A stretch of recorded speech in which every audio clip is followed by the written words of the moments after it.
નમસ્કાર, હું છું વિક્રમ વકીલ અને આપ જોઈ રહ્યા છો હોટલાઇન ન્યૂઝ. હિડનબર્ગે ફરીથી બીજી વખત છેલ્લા થોડા સમયમાં પોતાનો કુપ્રચાર શરૂ કર્યો છે. છેલ્લે જ્યારે ગયા વર્ષે એણે કેટલાક પ્રશ્નો ઉઠાવ્યા હતા અને આપણી દેશની ઇકોનોમીને પ્રહાર કરવા માટે, શેર બજારને તોડી પાડવા માટે ગંદુ રાજકારણ રમીને કેટલાક ખરાબ આપણા વિલન જેવા દેશ વિરોધી તત્વો ની મદદથી જે એક રિપોર્ટ બહાર પાડ્યો હતો એને કારણે ટૂંક સમય માટે શેર બજારને અસર થઈ હતી. લાંબા સમયગાળાએ તો કંઈ નહોતું થયું અને આખું એની યોજના આખી નિષ્ફળ રહી હતી. હિડનબર્ગને ત્યાર પછી અદાણીની સામે આક્ષેપો કર્યા હતા. અદાણી ગ્રુપે એની સામે તપાસ સેબીને સોંપી સુપ્રીમ કોર્ટે અને એ તપાસમાં ખબર પડી હતી, ફાઇનલ રિપોર્ટ આવ્યો હતો કે આ બધા ખોટા આક્ષેપો હતા અને અદાણી ગ્રુપને ક્લીન ચીટ મળી હતી. નવાઈની એ વાત છે કે હિડનબર્ગને જ્યારે નોટિસ મોકલવામાં આવી સુપ્રીમ કોર્ટ દ્વારા કે ભાઈ તમે તમારો પક્ષ રજૂ કરવા આવો, ત્યારે હિડનબર્ગમાંથી કોઈ ફરક થયું નહોતું. આ હિડનબર્ગ વિશે તો ઘણી બધી વાતો આપણે કરવાની છે, જે આપણે નજીકના ભવિષ્યમાં જ આ જ પ્લેટફોર્મ પરથી કરીશું. પણ આજે એક તમને જે હિડનબર્ગના આક્ષેપો આ બીજી વખત થયા અને એ જો સુરસુર્યું થઈ ગયું, એ માટે ભાજપના પ્રવક્તા રવિશંકર પ્રસાદે શું કહ્યું એ જરા આપણે જોઈ લઈએ. मित्रों, हम उम्मीद करते थे कि तीसरी बार सत्ता से बेदखल होने के बाद कांग्रेस पार्टी उनके सहयोगी गठबंधन के लोग और उनको प्रमोट करने वाले टूल किट के लोग थोड़ा संयम और शांति रखेंगे. लेकिन नरेंद्र मोदी जी के खिलाफ इतना दिल में घृणा है कि तीसरी बार प्रधानमंत्री कैसे बन गए, और बन तो गए तो इनको बेदखल करने की पूरी कोशिश करो. और पीड़ा की बात यह है, हारने के बाद अब वो भारत को आर्थिक रूप से अस्थिर करने के षड्यंत्र में जुटे हुए हैं. On behalf of the National Forum of the BJP, we would like to say with full sense of responsibility that after being rebuffed by the people of India, the Congress Party, its allies, and its closest allies, the Toolkit Gang, have conspired together to usher in economic anarchy and instability in India. देश में आर्थिक अराजकता और आर्थिक अस्थिरता. स्वाभाविक है, Hindenburg is again at the same game. ये रिपोर्ट शनिवार को रिलीज होती है, रविवार को हल्ला मचता है ताकि सोमवार को पूरे कैपिटल मार्केट को अस्थिर कर दिया जाए. थोड़ा इसके बैकग्राउंड को समझना जरूरी है. भारत की अर्थव्यवस्था बहुत तेज गति से बढ़ रही है, इस पर चर्चा हम लोग कर चुके हैं. क्या वर्ल्ड बैंक, क्या मूडीज, क्या अदर्स, सबों ने भारत की ग्रोथ रेट को बहुत अप्रिशिएट किया है. भारत में one of the highest global FII, FDI आए हैं. भारत में इंस्टीट्यूशनल इन्वेस्टर भी हैं, छोटे इन्वेस्टर भी हैं, जो अपने इन्वेस्टमेंट के रिटर्न से बहुत खुश हैं. India is a safe, stable and promising market in the shares as well. SEBI का काम क्या है? सेबी को उसकी कानूनी जिम्मेवारी है कि ये मार्केट ठीक चले. और जो मित्र इसको फॉलो करते हैं, आपको मालूम है कि सेबी एक्ट में सुनवाई का प्रावधान है, निर्णय होता है, उस निर्णय के खिलाफ एक अपील का भी प्रावधान है, जहां जजेस भी बैठते हैं, हाई कोर्ट के चीफ जस्टिस या सुप्रीम कोर्ट रिटायर्ड जज, और उसके खिलाफ एक अपील का प्रावधान सुप्रीम कोर्ट में भी है. तो एक पूरा स्टैट्यूटरी स्ट्रक्चर है कि भारत के कैपिटल मार्केट को किस तरह से मैनेज किया जाए.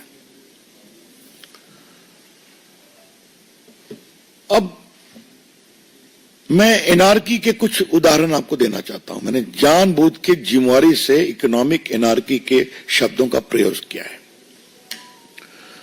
पहले हिडनबर्ग की रिपोर्ट आई थी, आपको मालूम है, उसकी डेट आपको मालूम है कि जनवरी में ऑर्डर आया था सुप्रीम कोर्ट का। 24 में 22 इंक्वायरी कंप्लीट हो गई थी, बाद में एक और कंप्लीट हो गई। तो वो एक लीगल प्रोसेस है जो सुप्रीम कोर्ट के आदेश से चला है। अच्छा होता जो राजीव गांधी और कांग्रेस के लोग जेपीसी की बात करते हैं, बड़े वकीलों की फौज है उनके साथ, तो पेश हो जाते उसी में, इंटरवेन करते उसमें, कुछ नहीं किया। उसके बाद हिंडनबर्ग को नोटिस दी जाती है जुलाई में कि आपने जो आरोप लगाया कानून के विरोध में, आप जवाब दीजिए। हिंडनबर्ग ने वो रिपोर्ट बकायदा, वो नोटिस अपने वेबसाइट पर भी दी है, जिसमें उनको नोटिस क्यों भेजी गई है वो भी कारण है। उसका जवाब देने की बजाय अब ये फ्रंट खोला गया है। मैं फिर रिपोर्ट कर रहा हूं कि जब हिंडनबर्ग के खिलाफ बाकायदे सेबी ने एक नोटिस किया जुलाई में, अपनी पूरी इंक्वायरी कंप्लीट करने के बाद, जो सुप्रीम कोर्ट के जुरिसडिक्शन में हुई थी, उनके आदेश के कारण हुई थी, तब अपने बचाव के पक्ष में कोई जवाब दिए बिना उन्होंने अटैक किया है, बेसलेस अटैक, जिसका जवाब एक ग्रुप ने दिया है, हमें कुछ नहीं कहना है। जिसका जवाब सेबी के चेयरपर्सन ने दिया, उनके परिवार ने दिया, हमें कुछ नहीं कहना है। जिसका जवाब सेबी ने भी दिया है। लेकिन कुछ बातें आज हम उठाना चाहते हैं। हिंडनबर्ग में किसका इन्वेस्टमेंट है आपको मालूम है? जॉर्ज सोरोस का। ये महाशय कौन है जो भारत के खिलाफ नियमित प्रोपेगेंडा चलाते हैं? इंडिया डेमोक्रेसी नहीं है, इंडिया सेफ नहीं है, वगैरह वगैरह। और इस हद तक है कि मोदी के पूरे सत्ता को बदलना चाहिए, आह्वान किया था जनता से। ये वहां मेन इन्वेस्टर है। लेकिन सवाल पूछना कांग्रेस पार्टी से, क्या चाहते हैं आप? चाहते क्या है आप? देश मोदी के से नफरत करते हुए कांग्रेस पार्टी आज हिंदुस्तान से नफरत करने लगी है।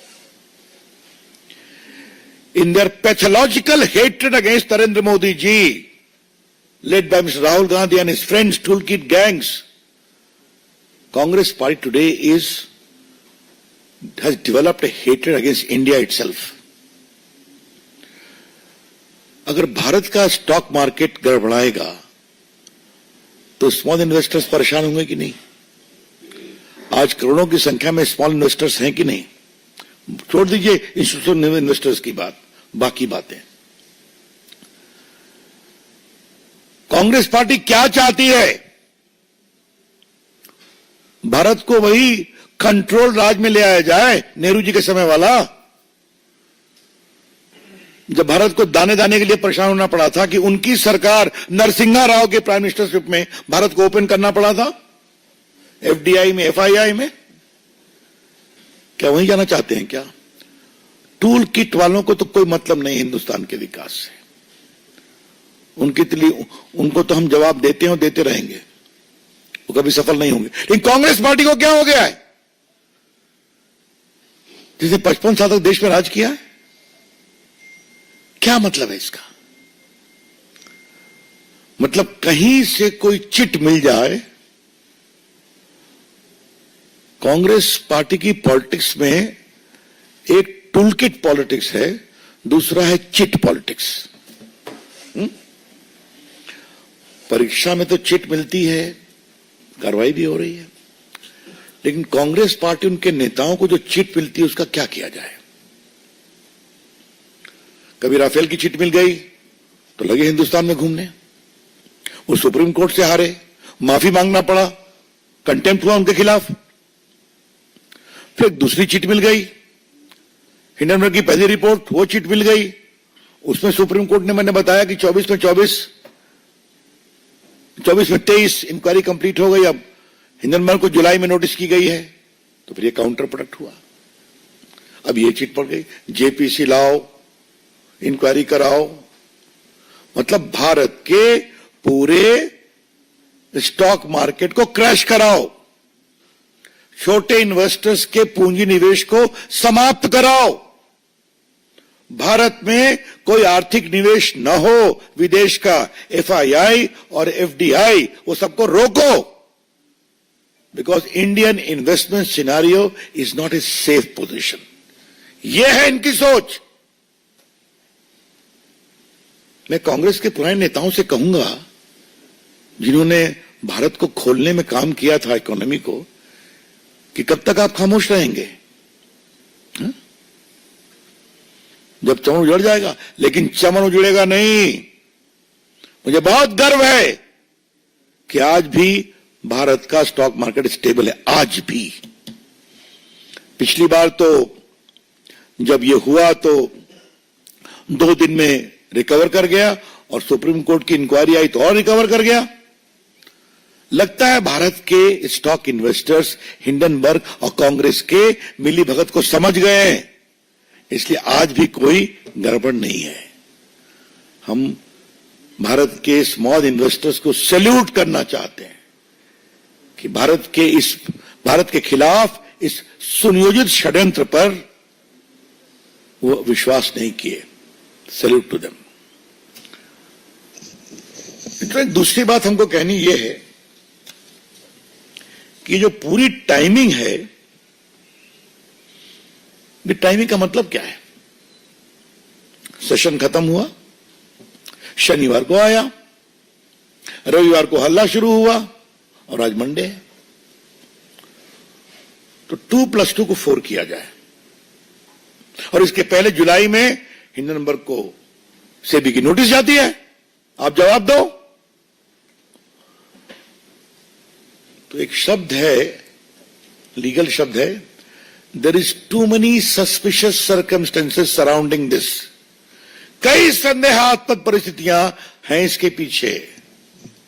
जनवरी में सुप्रीम कोर्ट के आदेश,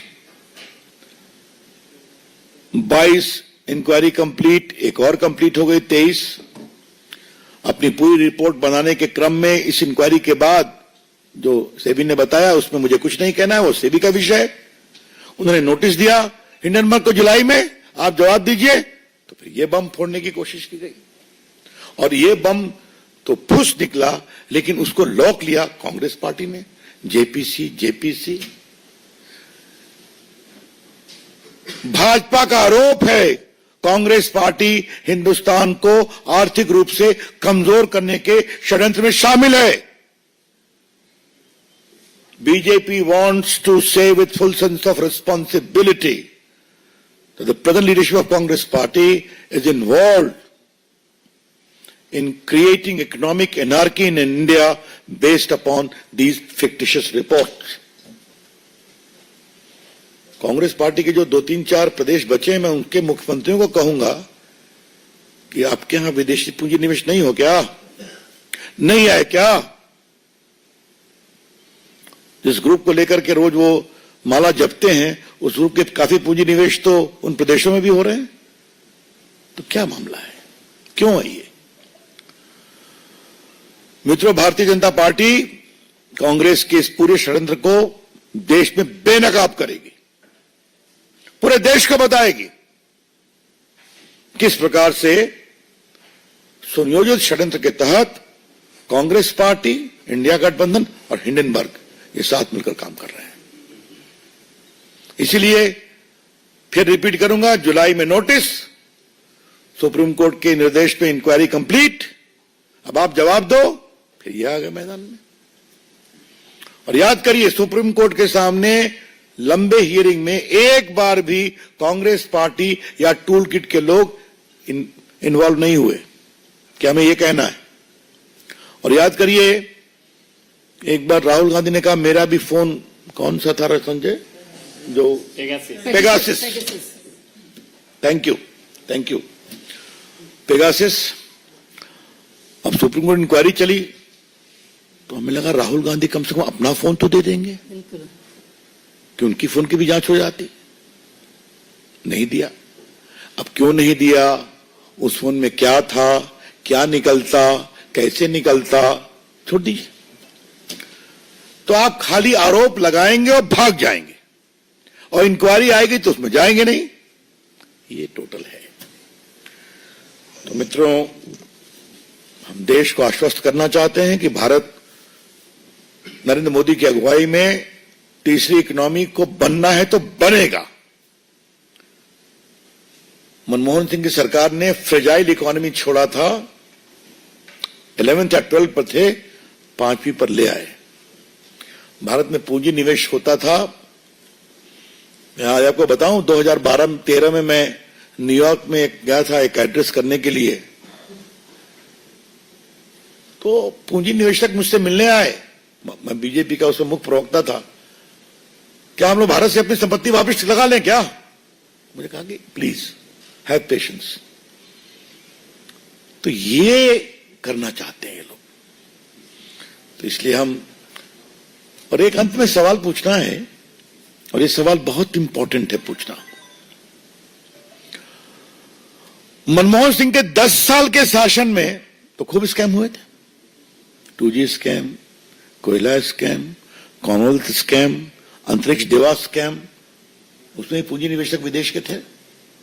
ऑगस्टा वेस्टलैंड। उस समय ऐसी रिपोर्ट क्यों नहीं आती थी? मैं फिर रिपोर्ट करूंगा। उस 10 साल के शासन में इतना अधिक घोटाले, घपले, स्कैम हुए, जिसमें कई विदेशी इन्वेस्टर्स भी इन्वॉल्व थे, उनका पैसा इन्वॉल्व था। उस समय से रिपोर्ट क्यों नहीं आती थी? यही दिखाता है टूल किट क्या है। આવા પ્રકારના વિડીયો તમને જોવા ગમતા હોય તો હોટલાઇન ન્યૂઝ ચેનલને લાઇક, શેર અને સબસ્ક્રાઇબ કરો।